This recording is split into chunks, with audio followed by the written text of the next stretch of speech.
मत भूलो हमारा जीवन ध्यान दें अजगर सर्प की तरह है। जैसे अजगर के मुंह में सब कुछ समा जाता है ना, ऐसा ही हमारा जीवन है। जब तक मन में संतोष नहीं आएगा, कितना ही कमा लेना, कितना ही कर लेना, कितना ही लुटा देना, शांति नहीं मिल सकती। शांति तो तभी मिलेगी जब हम धर्म और अच्छा कर्म करेंगे, तभी मिलेगा। जैसे अजगर सर्प के मुख में विशाल देख रहे हैं, जब तक वो शांत बैठा है ना, हम सुरक्षित है। जिसको कहा है मृत्यु, और जिस दिन मुंह बंद किया हमारा अंत है, कोई नहीं बचा पाया। कि कोई स्वदा कोई कथा लोके कोई कांचनम कोई मणिर्मानम ब्रह्मरातो विचार्य तदा देवांजहास। सुखदेव जी कहते हैं कहां स्वर्ग का अमृत और कहां श्रीमद् भागवत रूपी अमृत। यूं कहें तो अशोक्ति नहीं कि कहां तो स्वर्ग का सुख और कहां भागवत कथा रूपी अमृत जो कुशा के आसन पर बैठ करके पिया जा रहा है। ये मनुष्य मात्र इतना आदी हो गया सुख का कि ये भय खा रहा है कि वहां जाएंगे पता नहीं कूलर मिले ना मिले, वहां जाएंगे पता नहीं बिछोना मिले ना मिले, जबकि यह माकूल व्यवस्थाएं हैं आरके टेंट वालों की ओर से। लेकिन जो घर बैठा है उसको क्या पता है वह क्या हो रहा है, इसलिए भूल जाओ। सही मायने में सच्चा सुख तो गरीबी में मिलता है, नहीं मिलता। अमीरी में तो गोली लेके सोना पड़ता है।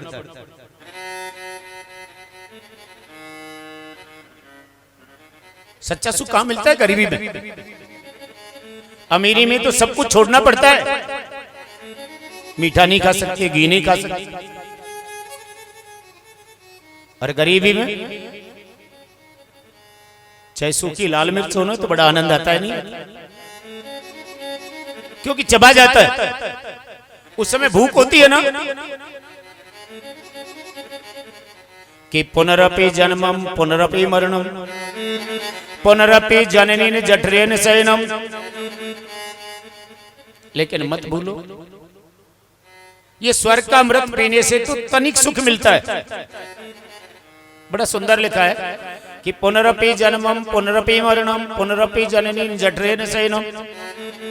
कई बार देखा है मरने के बाद भी परिवार वाले दुख पाते हैं, यूं कहें तो सुख नहीं, घबराते हैं। क्योंकि पितृयोनि में जाता है ना तो लोग पूजने लग जाते हैं।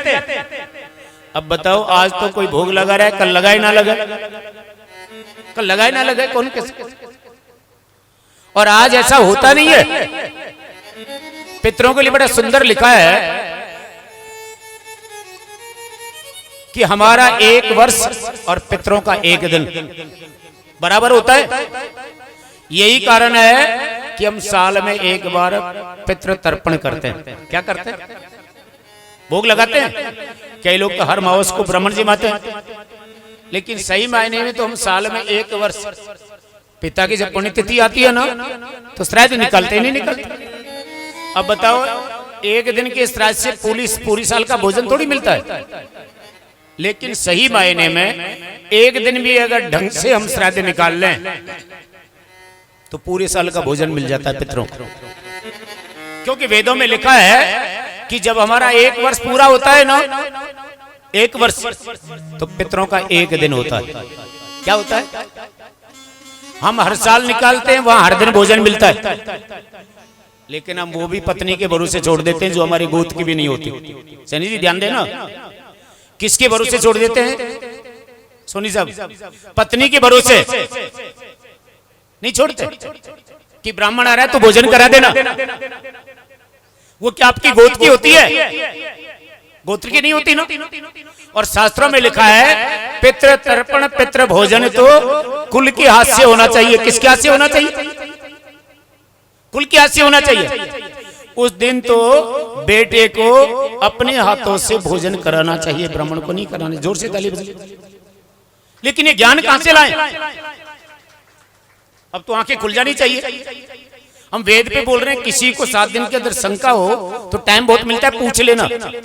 लेख है, इतना ही लेख नहीं। जिस दिन आप घर में ब्राह्मण भोजन कराते हैं ना, जिस दिन श्राद्ध हो, ब्राह्मण को बुलाते हैं, घर पे नहीं बुलाते। कई लोग कितने विलासी हैं, भाव में भूल जाते हैं कि ब्राह्मण भोजन पे आता है ना तो ठंडा भी खिलाते हैं। क्या खिलाते हैं?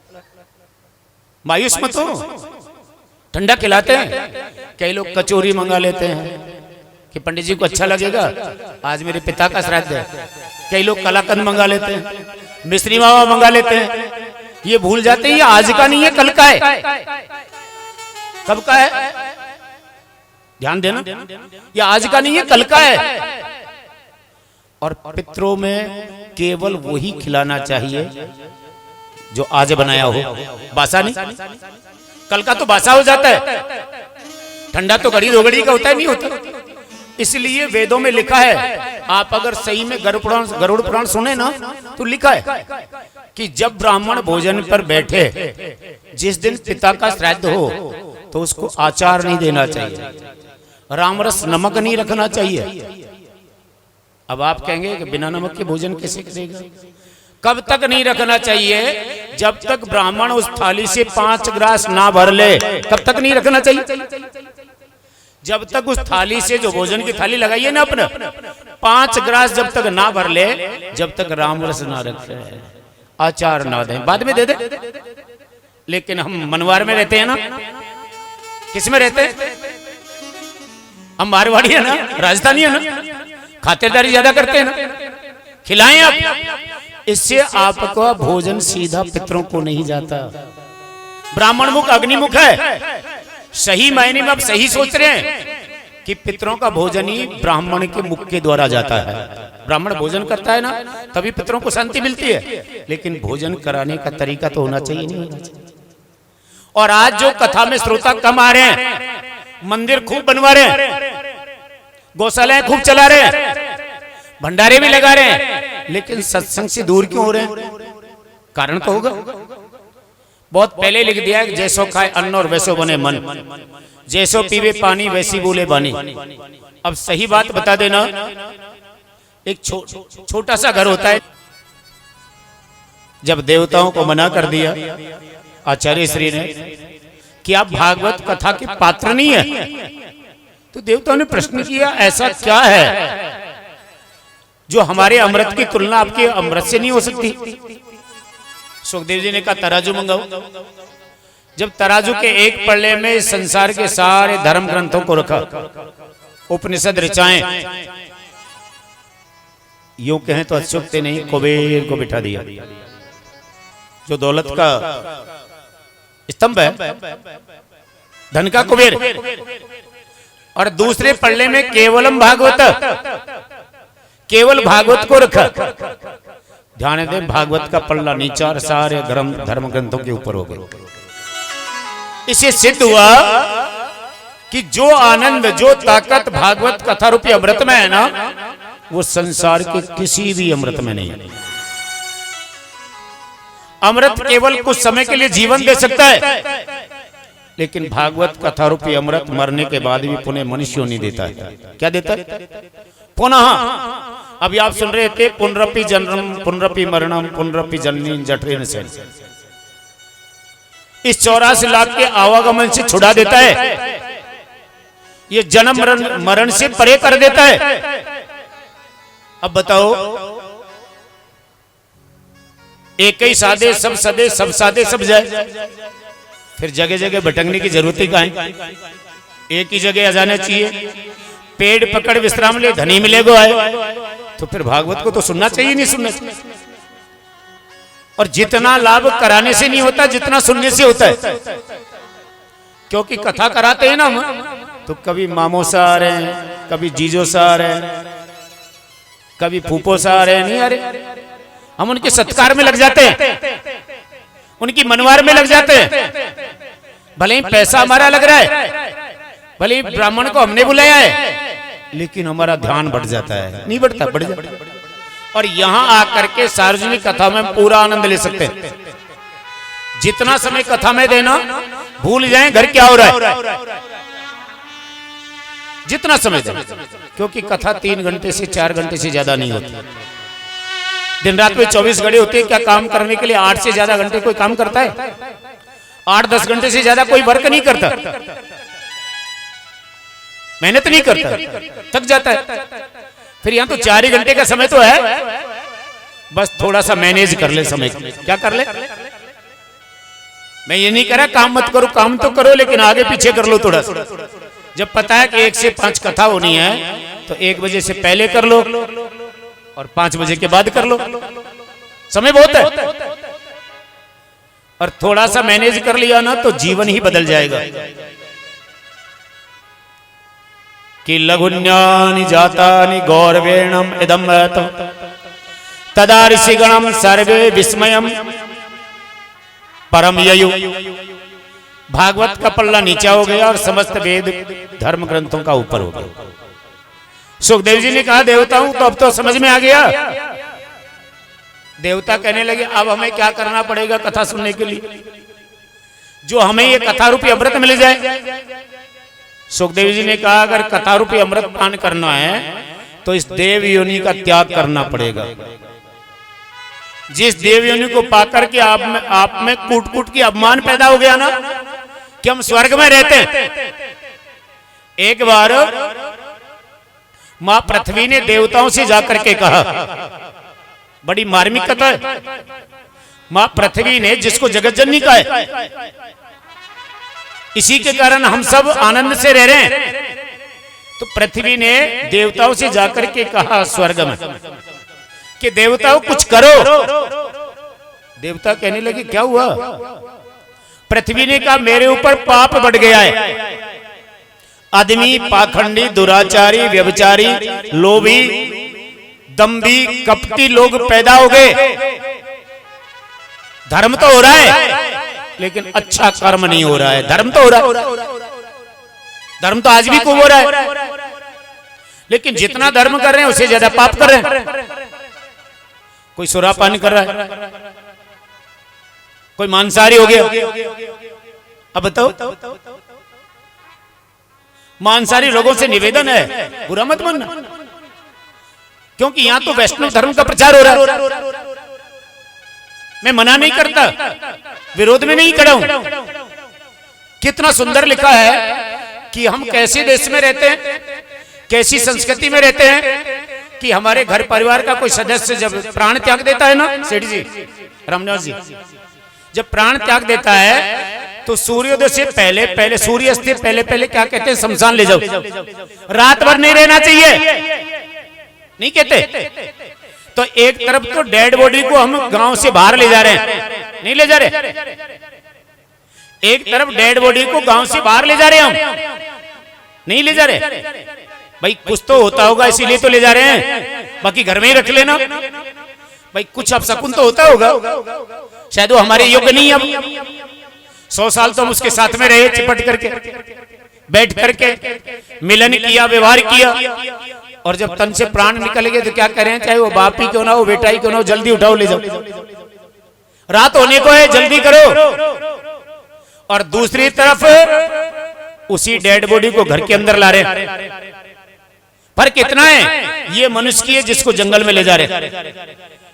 फर्क कितना है, वो जानवर की है जिसको घर के अंदर ला रहे, नहीं ला रहे। और फिर कह रहे हैं मेरे घर में शांति नहीं है, फिर कह रहे हैं हमारे घर में शांति नहीं है, फिर कह रहे हैं बरकत नहीं होती, फिर कह रहे हैं मेरा स्वभाव खराब हो गया। अरे जैसो खाए अन्न वैसो बने मन। ये राक्षसों के लिए बनाया था, किसके लिए बनाया था? क्योंकि हमारे यहाँ इतना अन्न नहीं है। लेकिन किसके लिए? जिसकी वृत्ति खराब हो, जिसको भले बुरे में अंतर समझ में न आए। कई बार विचार आता है मैं पुण्य भी कर रहा हूं, मैंने मंदिर भी बनवाया है, लेकिन मेरे घर शांति क्यों नहीं है? शांति न होने का कारण क्या है? हम अभक्षी हो गए, हम व्यसनी हो गए, हम पाखंडी हो गए, हम दुराचारी हो गए, और ऐसा करने से हमारी वाणी कर्कश हो जाती है। शास्त्रों में तो लिखा है किसी से जाति पूछने की जरूरत नहीं। आज जो हमको मिल रहा है ये पूर्व जन्म का मिल रहा है। ये हमारी मशगूलता है, कहीं हम ऐसा विचार करें कि इस जन्म का मिल रहा है, इस जन्म का नहीं मिल रहा। एक बार एक गुरु के दो शिष्य थे और दोनों ही अड़ोसी पड़ोसी थे। यूं कहते अशोक्ति नहीं, दोनों भाई थे। एक ही पेड़ के एक ही टहनी के दो फूल होते हैं, एक शमशान में जाता है और दूसरा मंदिर में आता है। एक ही पिता के दो बेटे होते हैं, एक भीख मांग करके खाता है, दूसरा राजा बन जाता है। उदो कर्मन की गति नारी। तो ये एक गरीब था, एक पैसे वाला था। गरीब था वो सत्संग प्रिय था, साधु सेवा करता, गुरु सेवा करता। और जो पैसे वाला था ना, वो मुजरा देखता, जुआ खेलता, लेकिन उसके कई संतानें। और जो गरीब था उसकी कोई बेटा ही नहीं। एक दिन जब से ही रात्रि का समय, चतुर्मास का समय था, भादो मास का, एक गांव में सत्संग हो रहा था और दूसरे में नाचने गाने का प्रोग्राम। तो सत्संग वाला बेचारा 10 बजे आया रात को, विचार किया अब गुरु सेवा से निवृत्त हो गया, अब मैं भोजन करूंगा। भोजन करके शयन। लेकिन जैसे ही वाद्य यंत्रों की आवाज आई ना सत्संग की, करताल ध्वनि सुनाई दी, तालियों का वादन, मन को नहीं रुक पाया, आज भोजन भी नहीं पाया। वो पाने पैरी दौड़ गया कि कोई बात नहीं, 10 तो बज गए, जाते जाते 11 बज जाएंगे, अब आज नहीं करूंगा तो नहीं मरूंगा, कल कर लूंगा। सत्संग बार बार थोड़ी मिलता है, कभी कभार मिलता है। इधर जुआ खेलने वाला था ना, जिसे ने मदिरा पानी की, नशे में चूर हुआ, तिजोरी का ताला खोला और नोटों की गड्डियां। जब पता चला कि अब तो युवा लड़कियां नाचने के लिए आई हैं, आज मुजरा देखूंगा, आज तक कहीं दान पुण्य नहीं किया, आज मौका मिला है मैं लुटाऊंगा। काफी नोट धन लेकर के गया, रात भर मुजरा चला। लेकिन जैसे ही गया था पॉकेट भर के आया था खाली। लेकिन मलमली नहीं है कि पैसा बहुत है, विचार किया बेटा और कमा लेगा। लेकिन जो सत्संग प्रिय था ना, जैसे ही मंगला आरती हुई 4 बजे, ये वापस दौड़ा तो रास्ते में ये विचार आया, 4 बज गए, जाकर के मैं आश्रम धोऊंगा। क्या करूंगा?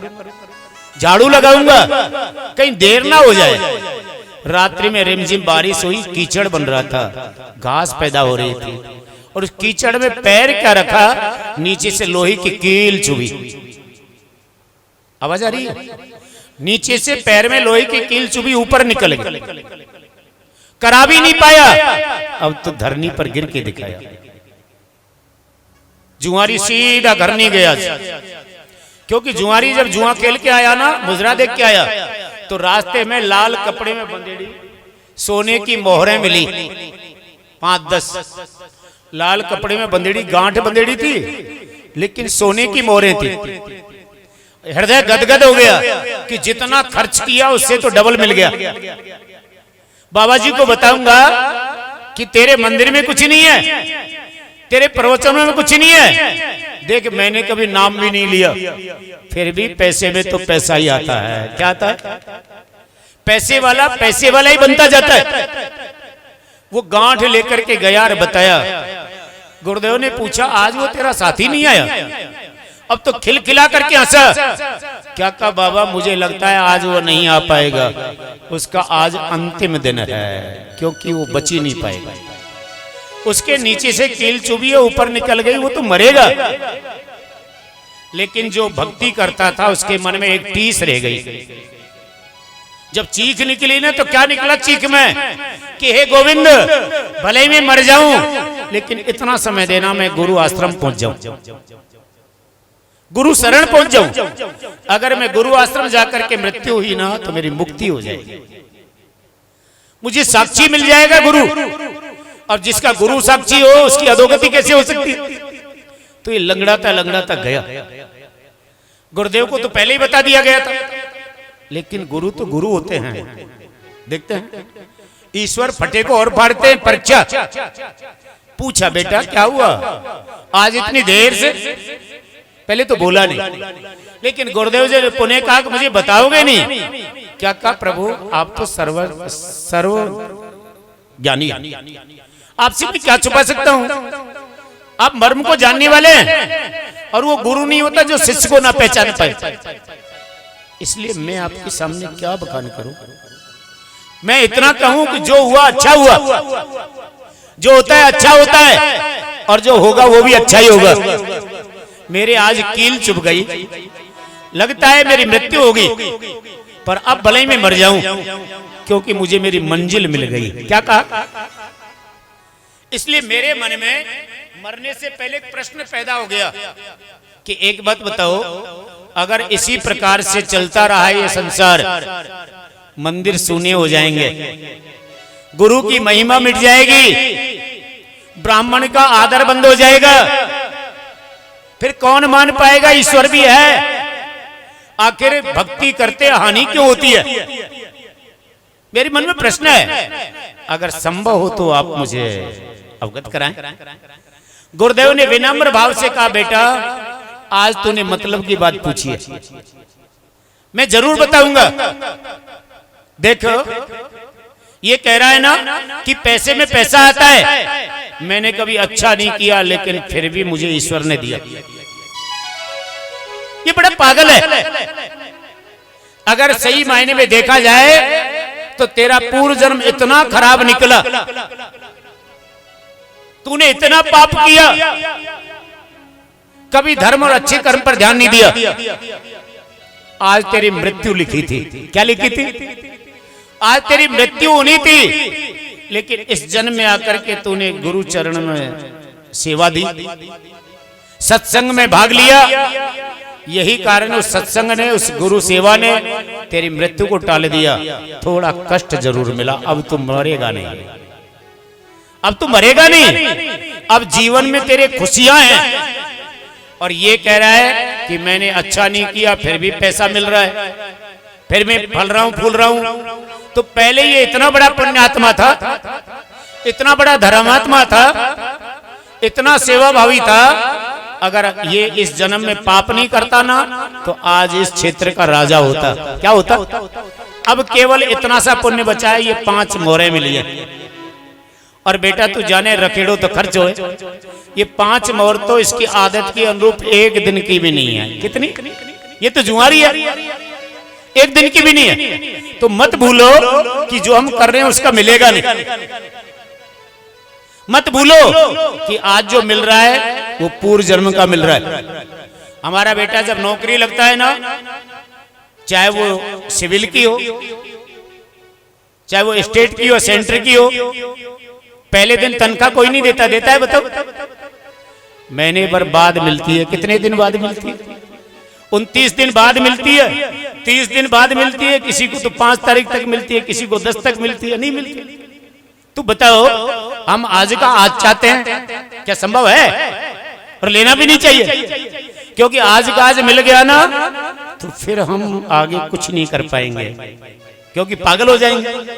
थोड़ा समय तो लेना चाहिए, नहीं लेना चाहिए? समय तो देना चाहिए। इसलिए हमें भरोसा है, और भरोसा नहीं होता तो मैं आते क्यों मारो उठ। लेकिन जगा रहे हैं आपको। इंग्लिश में कहा है first impress the last impress. समझ रहे हैं ना? श्री गणेश अच्छा होना चाहिए, नहीं होना चाहिए?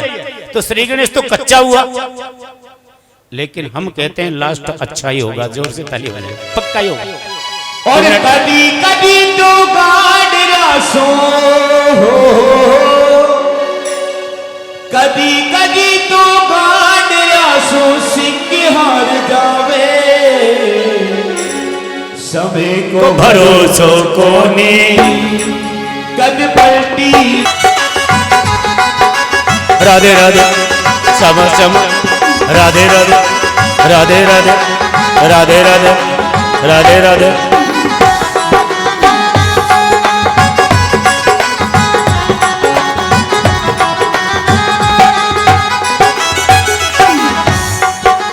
गुरु वशिष्ठ महामुनि ज्ञानी लिख लिख बात बतावे, गुरु वशिष्ठ महामुनि ज्ञानी लिख लिख बात बतावे। गुरु वशिष्ठ महामुनि ज्ञानी लिख लिख बात बतावे। गुरु वशिष्ठ महामुनि ज्ञानी लिख लिख बात बतावे। श्री राम जंगल में जावे किस्मत पलटी खावे। श्री राम जंगल में जावे किस्मत पलटी खावे। राजा दशरथ प्राण त्याग दे। अरे राजा दशरथ प्राण त्याग कोई हाथ लगा नहीं पावे। समय को भरोसा वो अज पलटी मार जावे। को भरोसा कोनी। कद पलटी मार जावे। वीरा रे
हरिश्चंद्र रानी तारावती रोहित दस कबर कहावे।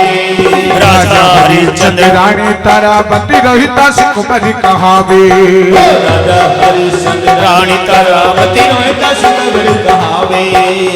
राजा हरिश्चंद्र रानी तारावती रोहित कुमारी कहावे।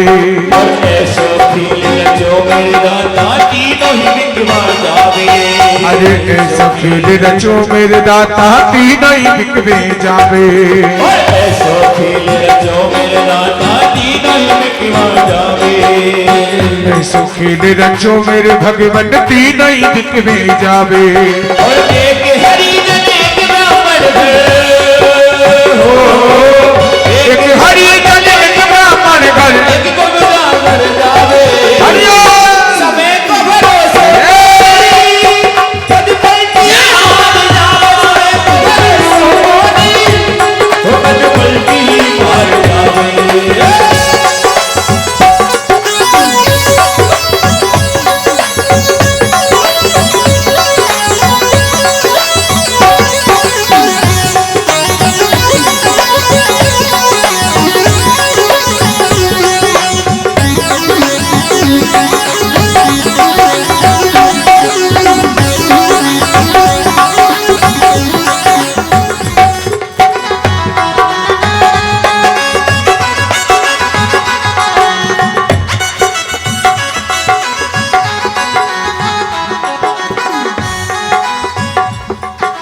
राजा भरत री रानी के खिला पहला सुख वो पावे।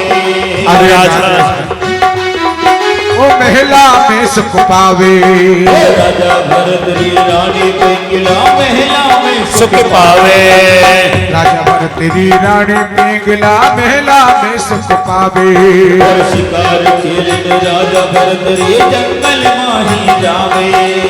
शिकार खेल में राजा भर तेरी जंगल माही जावे। और गोरखनाथ गुरु ऐसा मिलिया। गोरखनाथ गुरु ऐसा मिलेगा राजा को जोगी आवे। समय को भरोसा कोनी हो कभी पलटी मार जावे। अरे कद पलटी मार जावे।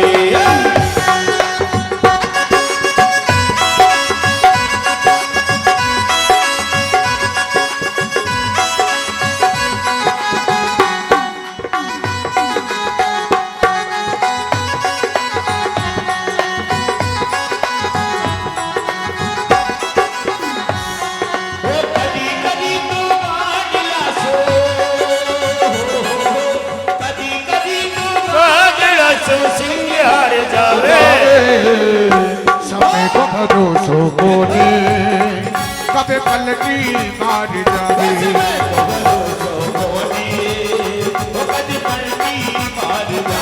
मेरे कभी पलटी मार जावे मेरे कभी पलटी मार जावे पलटी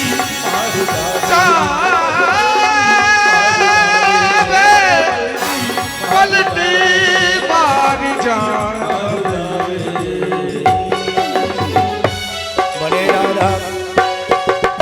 बोले राधा गोविंद भगवान की बोली भागवत महापुराण की जय जय श्री राधे कि ये मानवा पाप कृतस्तु सर्वदा सदा दुराचार रता विमार्ग क्रोधादग्निम कुटलाश कामने सप्त यज्ञेनम कलौ पुनन्ति। बड़ा सुंदर लिखा है कि ये मानवा पाप कृतस्तु सर्वदा सदा दुराचार रता विमार्ग, जिसके जीवन जीने का अच्छा मार्ग नहीं रहा हो, जो गलत रास्ते से जीवन जीता हो, ये मानवा मनुष्य के लिए का है पाप कृतस्तु, जिसने जीवन में पाप ही पाप किया हो,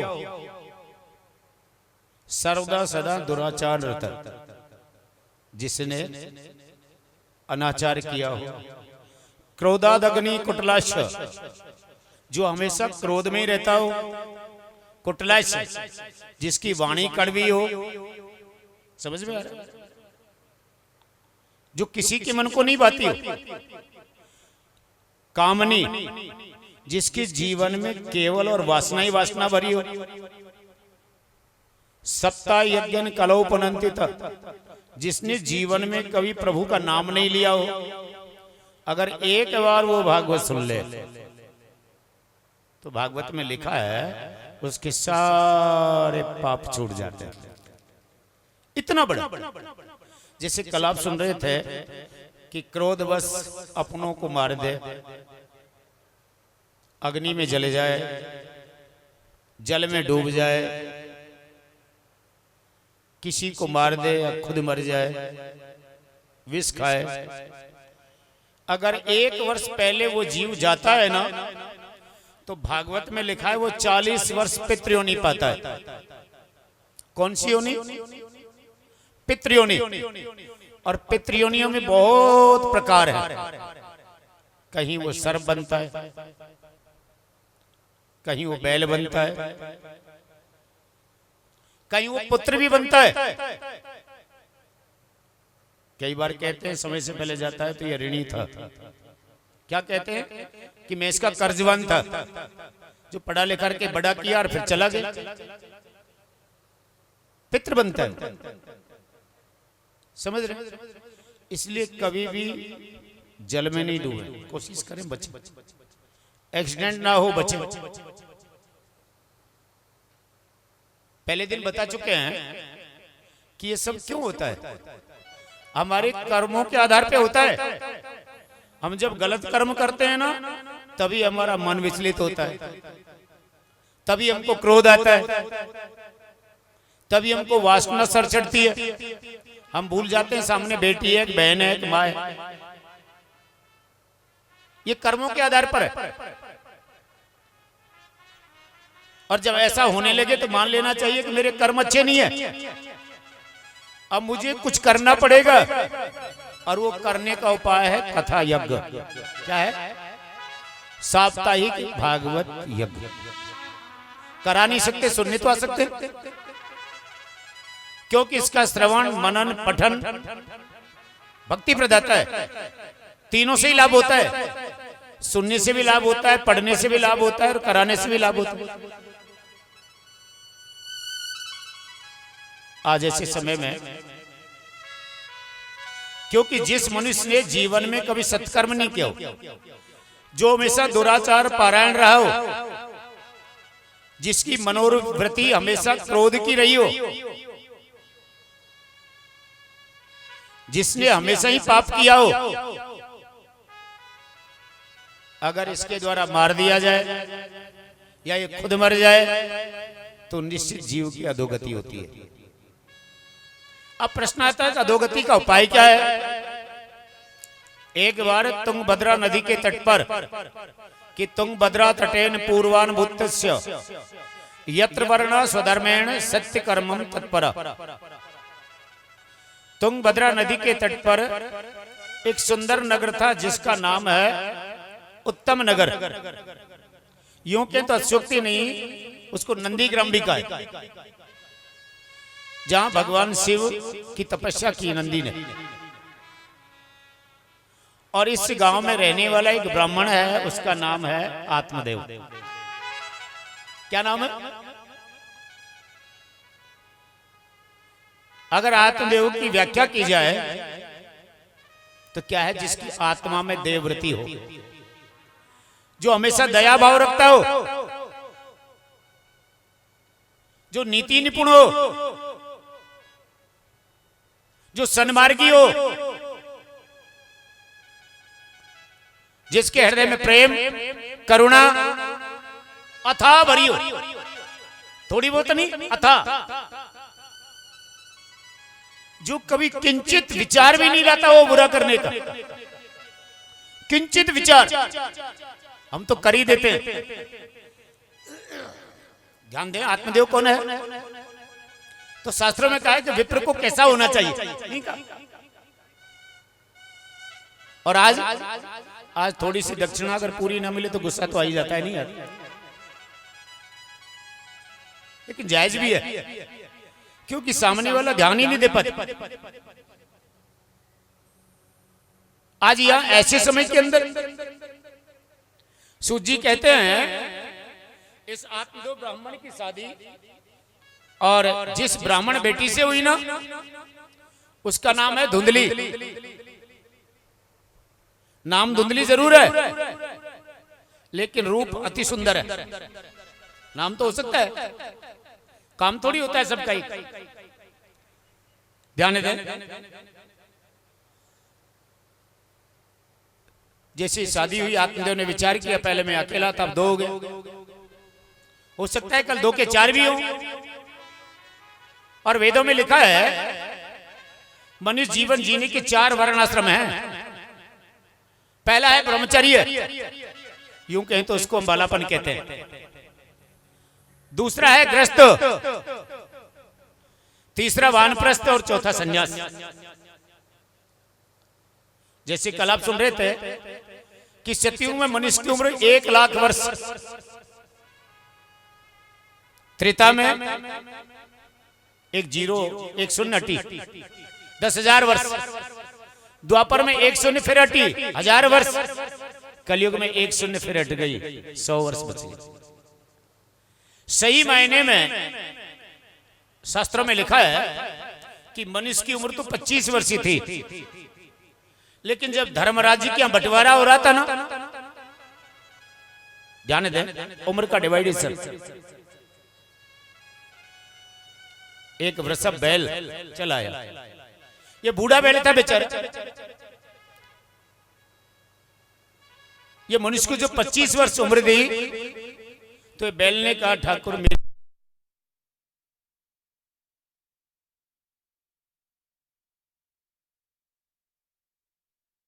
जब तक ये बालक रहता है 20-25 साल का होता है, जब माँ बाप के ऊपर ये फलता है फूलता है ना, बड़ा मस्त रहता है। लेकिन जैसे ही 25 से आगे बढ़ता है, ग्रस्त में आता है ना, तो बैल बन जाता है। क्या बन जाता है? वृषभ।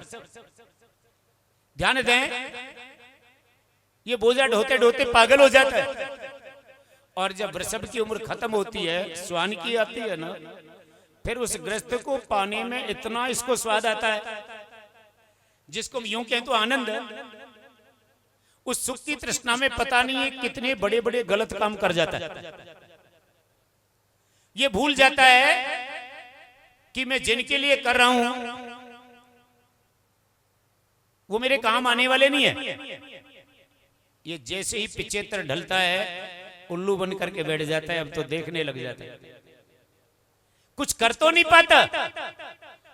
मन में बहुत विचार आता है, अगर मैं ऐसा नहीं करता तो आज यह नहीं होता। जब बेटा पास में नहीं आता, जब पोता स्कूल चला जाता है, जब बेटे की बहू ताने मारती है, जब पत्नी छोड़ करके बेटे के पास चली जाती है, तब याद आता है कि मैंने ये सब कुछ क्यों किया, किसके लिए किया। इससे भला रहता वो 25 साल ही ठीक थे। जब माँ की गोद में बैठता था, जब माँ ठीक से थोड़ा सा हाथ सहलाती ना, सर में लाती।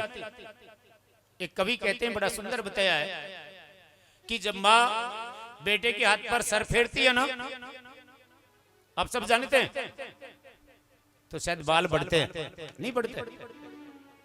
ऑयल लगाने से नहीं बढ़ते।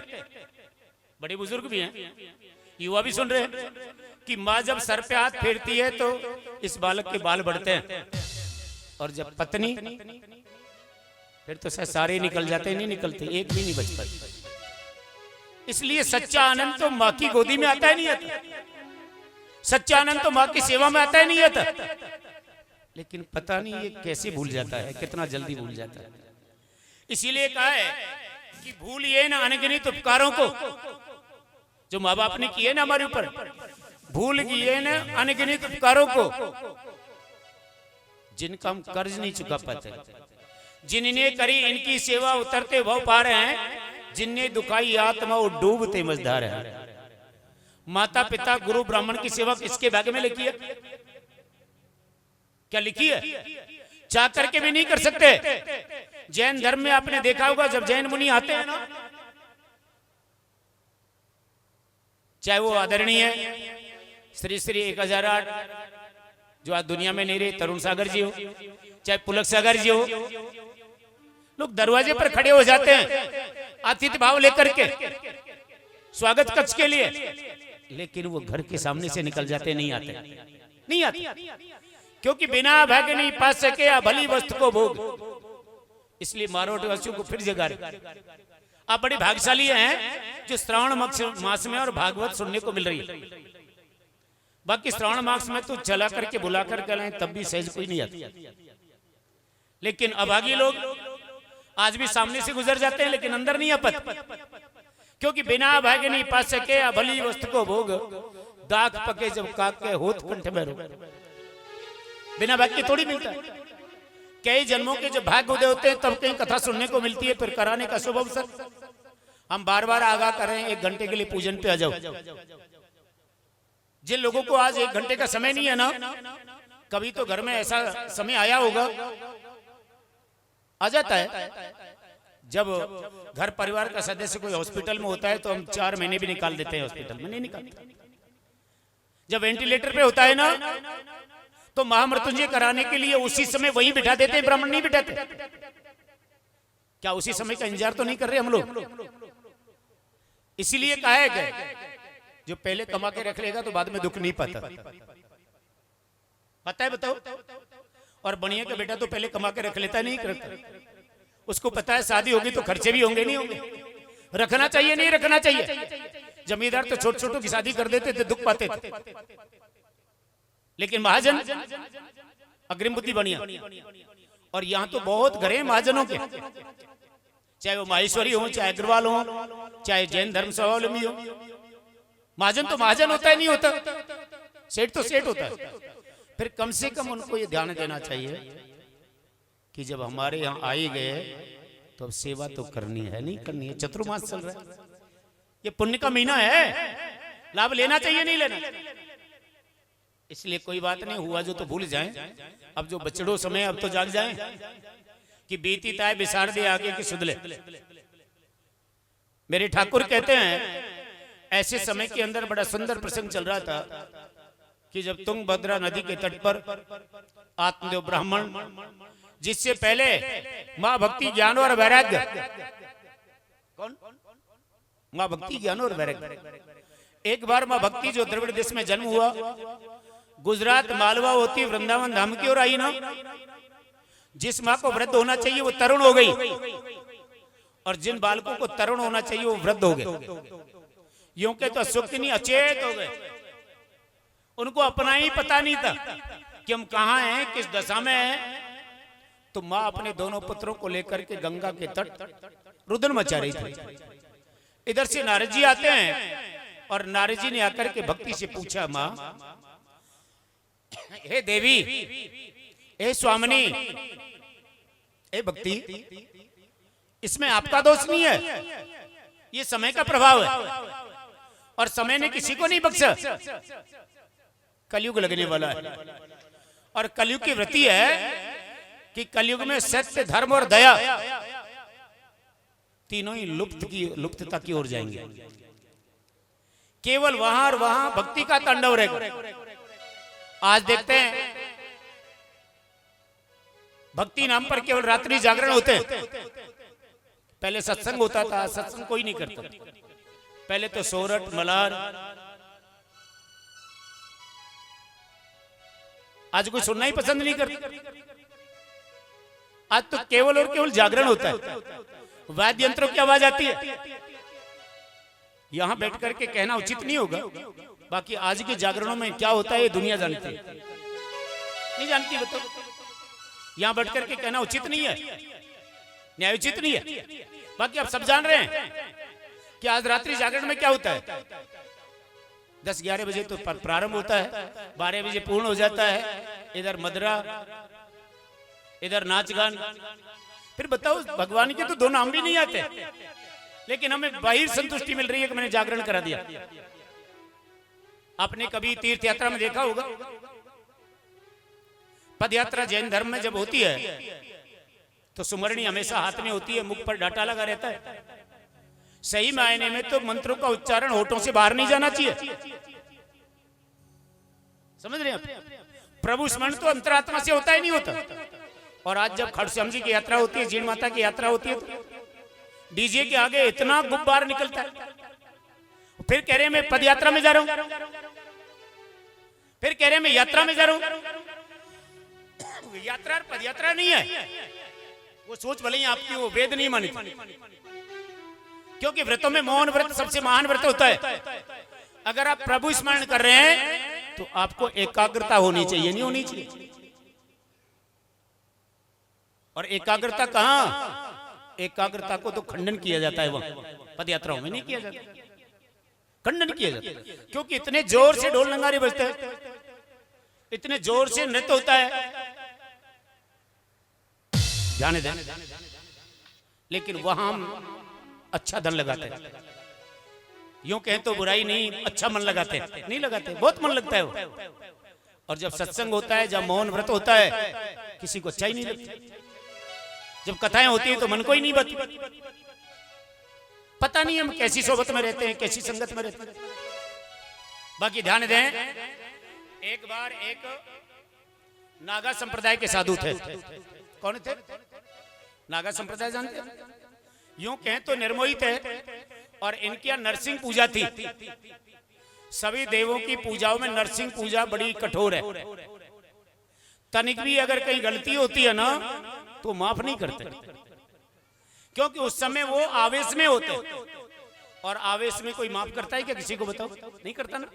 कई बार देखा बेटा बाप के गोली निकाल देता, कई बार देखा है बाप बेटे को मार देता, आवेश। तो नरसिंह भगवान जो हैं, उनकी वृत्ति ऐसी है, उनकी पूजा में तनिक त्रुटि रही तो परिणाम बहुत जल्दी सामने होते हैं। नागा संप्रदाय के साधु, और आश्रम का नियम होता है, कई जगह तो दिन में 5 बार आरती होती है, कई जगह 3 बार होती है, प्रातः, मध्याह्न और संध्या। समझ रहे? शयन आरती, और कल आप सुन रहे थे शयन आरती में जाना बहुत जरूरी होता है। जो वास्तव में साधु है, रात्रि में आश्रम में किसी को रुकने नहीं देता, जिसको हम यूं कहें तो निज निवास।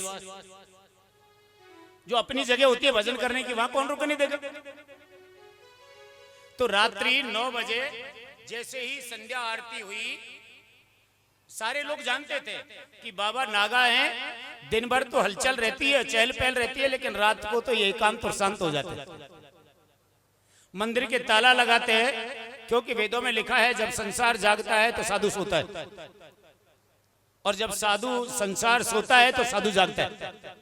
यानी कि सच्चा भजन ही रात में होता है, शांत चित्त होता है, सुरम हवा बहती है। क्योंकि साधु को विश्राम थोड़ी करना है, उसको तो भजन करना है। और वो भी एक 2 फीट जगह में लेकर। तो साधु ने विचार किया अब सब लोग चले गए, अब प्रभु स्मरण करेंगे।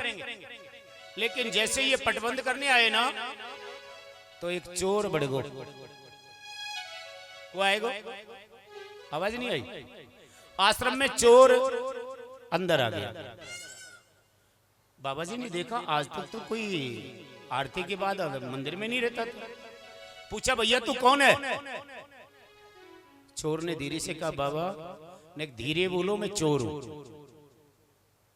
बाबा जी ने कहा चोर मंदिर में? अरे तू ये बता किसका बेटा है? वो परगांव का नहीं था, उसी गांव का था। बाबा जी जानते थे पिता को।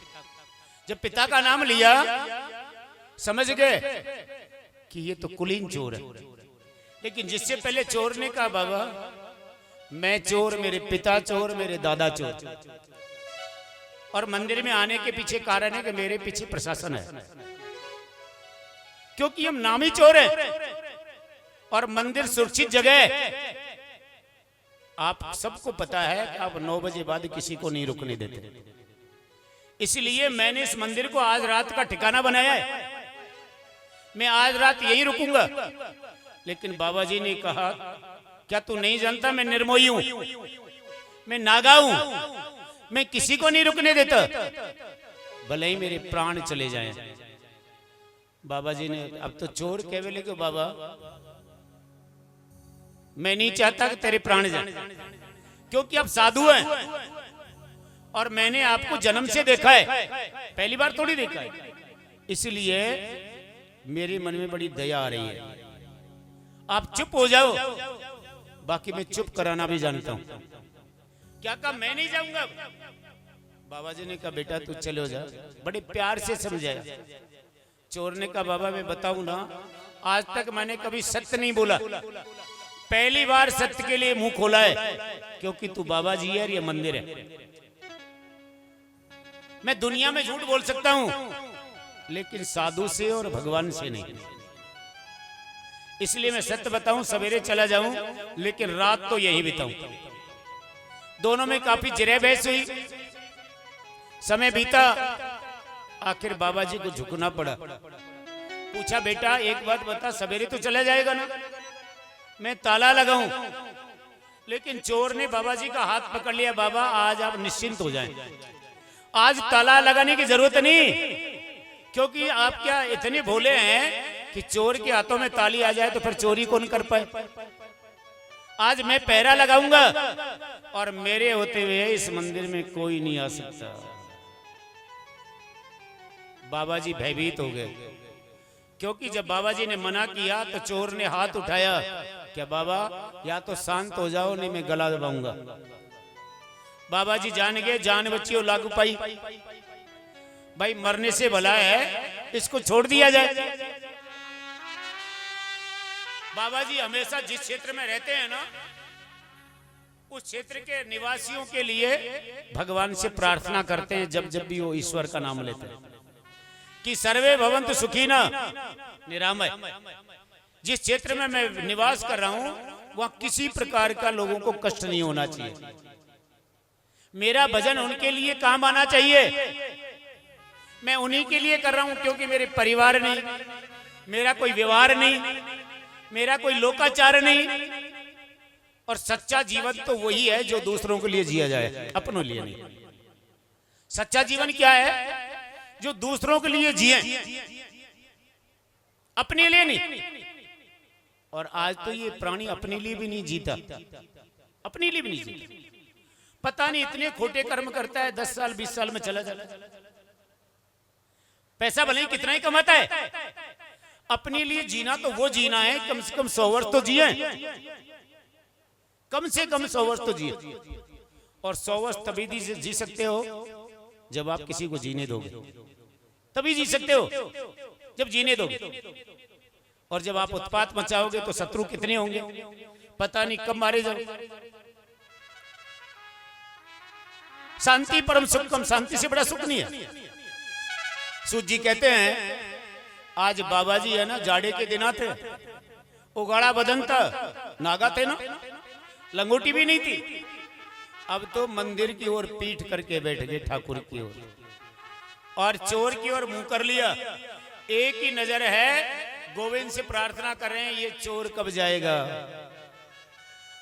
ठंडक घनी पड़ी ना, अब तो बाबा जी ठंडे हो गए सर्दी से, और इतने ठंडे हुए, बूढ़े तो थे ही कि नाड़ी छोड़ गई, बर्फ बन गो बाबा। दरवाजा खुला था, लोग आए, रोज तो आकर के दरवाजा खुलाते थे, लेकिन आज खुला पाया, चोर तो बगल हो गया। जब भगवान शिव पर जल चढ़ाया, गुरु पूर्णिमा का दिन था, कई लोग चादर लाए, नारियल लाए, फूलों का हार लाए, लेकिन बाबा जी की ओर बढ़ाए ना तो कोई क्रिया प्रतिक्रिया ही नहीं हुई। आंखें फटी की फटी थी। अब तो शिष्यों ने नाड़ी देखी, नवज ना हाथ में पाई, ना कान के पास आई, और ना पैर में। चारों ओर गांव में हल्ला है गो कि बाबा तो मर गो। किसी ने गमछा उड़ाया, किसी ने दुसाला उड़ाया, किसी ने मिठाई का डब्बा, कोई नारियल लाया। अब तो ढेर लगा दिया। जब कपड़े, नारियल, मिठाई, नोट, थोड़ी सी उस्मा आई बाबा जी को। क्या आई? उगड़ा बदन था ना, इधर सूर्योदय होने को था, सूर्य की गर्मी, कपड़ों की गर्मी, नारियल की गर्मी। अब तो थोड़ी सी गर्मी आई ना, तो बाबा जी ने श्वास लिया। जैसे श्वास लिया, आंखें खुली थी, नजर दौड़ाई कि वो चले होगा या यहीं है। वो तो दरवाजे के पास बैठा था। जोर से बाबा जी चिल्लाए, अरे नालायक, तू तो कहता था मैं मंदिर में सत्य बोलता हूं, तूने तो कहा था सवेरे जल्दी चला जाऊंगा, लेकिन तू तो यहीं बैठो है। अब तो चोर ने दरवाजा छोड़ा और बाबा जी के चरणों में गिर के दिखाया, जोर से ताली बजा, कि बाबा मैं आज बड़ा दुखी हो रहा था, मुझे लग रहा था तू मर गो, मुझे क्या पता था आप जीवित हैं। बोला तो मैंने सत्य था, लेकिन जो हमेशा झूठ बोलता है, एक बार सत्य बोल दे तो वो भी झूठ में ही गिना जाता है। बोला तो मैंने सत्य था, मुझे क्या पता था कि ये भी झूठ हो जाएगा। और जो हमेशा सत्य बोलता है, एक बार झूठ में निकल जाए तो वो भी सत्य में ही गिना जाता है।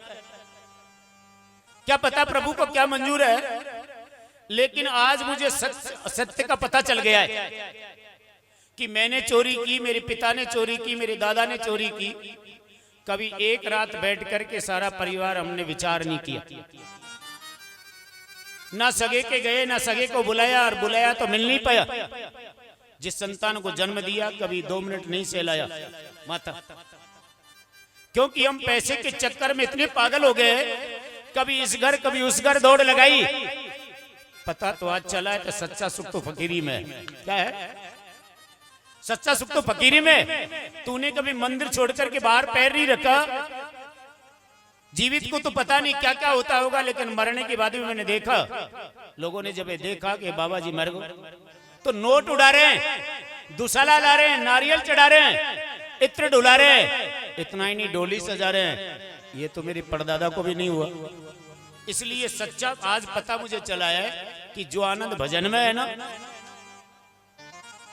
जो भक्ति में है ना, जो प्रेम में है ना, वो दुनिया में कहीं नहीं है।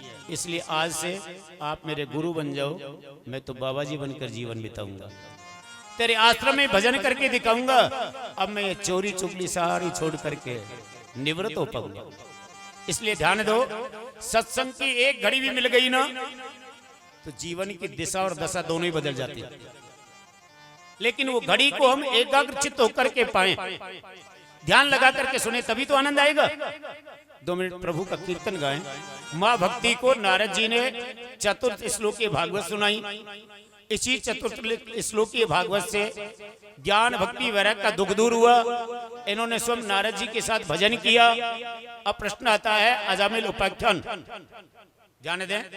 जब आत्मेय ब्राह्मण था ना, आत्मेय ब्राह्मण जो नंदी ग्रामवासी थे, इनकी शादी धुंधली के साथ हुई, लेकिन समय के रहते इनके कोई संतान नहीं हुई। जब संतान नहीं हुई तो इन्होंने भगवान का भजन किया, और भगवान ने साधु वेश बना करके इनको फल दिया, अवगत कराया यूं कह तो सुख नहीं कि नारद जी ने फल दिया और बताया इसको पत्नी को खिला देना, तेरे संतान होगी। जिससे पहले धुंधली ने जो सहेली के कई संतानें हो चुकी, खाने के लाले पड़ रहे थे, दसम गर्भवती थी, उसको धन देकर के उसके संतान को लिया, जिसको हम गोद कहते हैं, सहेली को। और जो साधु ने फल दिया ना, उसको गाय को दे डाल दिया। गाय ने जब फल को पाया तो गैया तो मैया भई और धुंधली की कोख सूनी रही। भागवत में लिखा है कि गैया के यहां भगवान गौकर्ण ने जन्म लिया। साष्टांग शरीर मनुष्य का है, लेकिन कान गाय के हैं, इसीलिए संतों ने इसको नाम दिया गौकर्ण। बोलिए गौकर्ण महाराज की। और जिस संतान को सहेली से लिया था ना धन बल पर, उसका नाम रखा धुंधकाली। क्या नाम रखा? धुंधकाली। यथा नाम तथा गुण। गोकर्ण बड़े होकर के भी साधु सेवा में लगे।